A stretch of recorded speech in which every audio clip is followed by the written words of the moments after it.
নিরস কোনো আনুষ্ঠানিকতায় পরিণত করতে চাই না।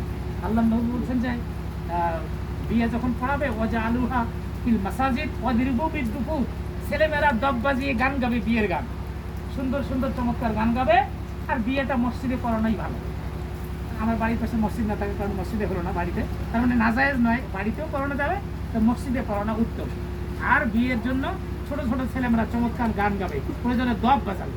এই চমৎকার আনন্দের, পবিত্র নির্মল আনন্দের ব্যবস্থা আল্লাহ নবী হযরত মুহাম্মদ রাসূলুল্লাহ সাল্লাল্লাহু আলাইহি ওয়াসাল্লাম আমাদের জন্য করে গেছেন। তো এই মানে যেহেতু আমার মেয়ের বিয়ে, এখানে লম্বা কথা নাই, আমি এই টুকিটাকি কয়েকটি বিষয়, এগুলো তো বিয়ের খুতবা, এটাই হচ্ছে বিয়ের খুতবা। আমি খুতবা দিয়ে দিলাম।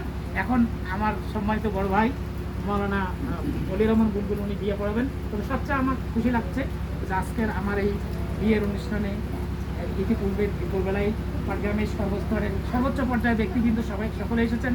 এখন আমাদের পাটগ্রামের সর্বোচ্চ বিদ্যাপীঠ পাটগ্রাম গভর্নমেন্ট কলেজের সম্মানিত প্রিন্সিপাল, আমার সম্মানিত এবং অত্যন্ত শ্রদ্ধেয় এবং প্রিয় বড় ভাই জনাব হাবিবুর রহমান এসেছেন, আমার ছোট ভাই, এবার আমার 2-3 দিনের হলেও ছাত্র, কামিল মাদ্রাসা হাতিবান্ধার প্রিন্সিপাল ভারপ্রাপ্ত অধ্যক্ষ মঞ্জুরুল ইসলাম আছেন। হ্যাঁ, আমার 2-1 দিনের হলেও সে ছাত্রও বটে, আলহামদুলিল্লাহ, আমার খুব ভালো লাগছে।